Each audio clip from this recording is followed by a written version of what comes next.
जिम्मेदारी मुसलमानों की है या जो सरकार है उनकी कोई जिम्मेदारी नहीं है। मैं ठीक है, आपकी बात समझ गया, सरकारों की कोई जिम्मेदारी नहीं। मुसलमान कुछ कहे तो वो हिंदू बचाते हैं, मुसलमानों की बड़ी जिम्मेदारी की यहाँ सरकार की जिम्मेदारी है ना। महिलाओं का अपमान कहाँ हुआ है, हमें ये बात अब टाइमिंग की ऐसे टाइम पे मत कहिए। तो जो देवड़ा कह रहे हैं कि नहीं जी पूरा देश और पूरी फौज प्रधानमंत्री के चरणों में झुकी हुई है, तो वो सही बयान है। चाटुकारिता के लिए तो कोई भी समय बुरा नहीं है संदीप जी, आप क्यों भूल जाते हैं? चाटुकारिता एक ऐसा कार्य है जिसके लिए कोई भी समय गलत नहीं है, हर समय की जा सकती है। सांप्रदायिक घृणा फैलाने के लिए कोई भी समय गलत नहीं है, वो हर समय फैलाई जा सकती है, जो कि विजय शाह ने फैलाई और जो मध्य प्रदेश के उप मुख्यमंत्री ने चाटुकारिता की।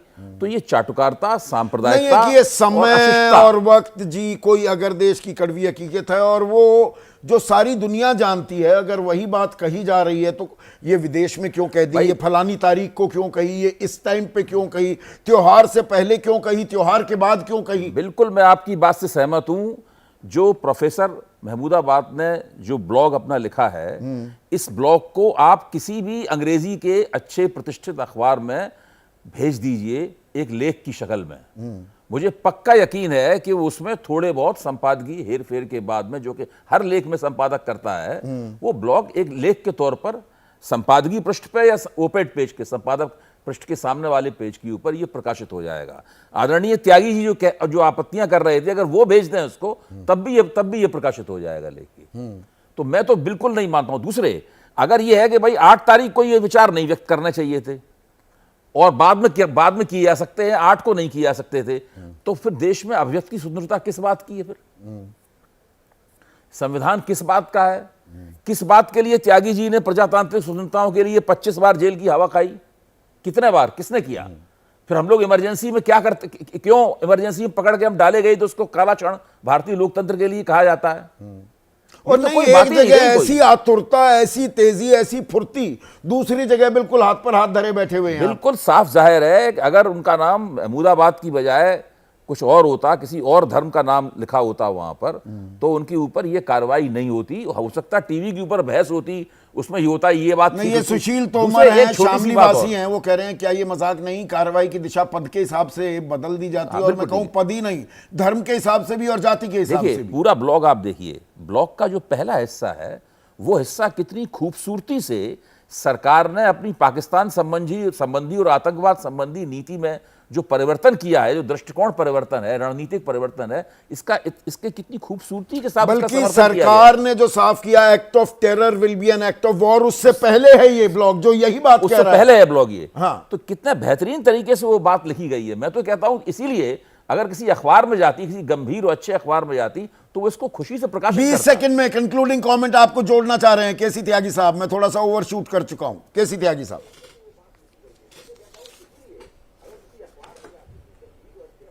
संदीप जी, मेरे मित्र अभय दुबे जी ने भी जिक्र किया, मैं विजय शाह जी के वक्तव्य से टोटली डिसएग्री करते हुए उनको इरेस्पॉन्सिबल मान करके उनका इस्तीफा हो जाना चाहिए, ये मैं आपसे कह चुका हूं। दूसरा, जो इसका सवाल है उसमें अभय जी ये दौर नहीं है जिसको अभी इतनी देर से एक्यूज और एब्यूज कर रहे हैं संदीप जी कि कुछ चिंटू पिंटू मिंटू ऐसे वक्तव्य दे रहे हैं। तो प्रोफेसर साहब से मैं कहना चाहता हूं, आपकी बातों से रजामंदी करना चाहता हूं, लेकिन उनका बयान भी कॉन्ट्राडिक्टरी है, मेरे सामने रखा हुआ है। अगर वो इसको ना कहते तो भी बुलडोजर चल रहा है, ये राजनीतिक सवाल है, हम लोग तो इसका विरोध करते रहे। मेरा ये कहना है कि ये उपयुक्त समय नहीं है। उन्होंने बयान कोई गलत नहीं दिया है, मैंने पूरा बयान गलत नहीं दिया। आप टाइमिंग पर सवाल उठा रहे हैं, पर यहां पर टाइमिंग जो सरकारों की है, जो हरियाणा पुलिस और मध्य प्रदेश पुलिस के रुख और रवैये में दिन रात का जो अंतर है, उस टाइमिंग का क्या। और दरअसल हम ये हिंदू मुसलमान हर चीज़ में खोजते रहेंगे, इसी पर घमासान करते रहेंगे। पाकिस्तान जो 2 नेशन थियरी को आगे बढ़ाने की लगातार कोशिश करता रहता है, उसी के मंसूबों को अंजाम नहीं देते फिरेंगे क्या हम? इन बातों के बारे में हमें गंभीरता से सोचना होगा। ऐसी सांप्रदायिक ताकतों को हमें धता बताना होगा। करेंगे क्या?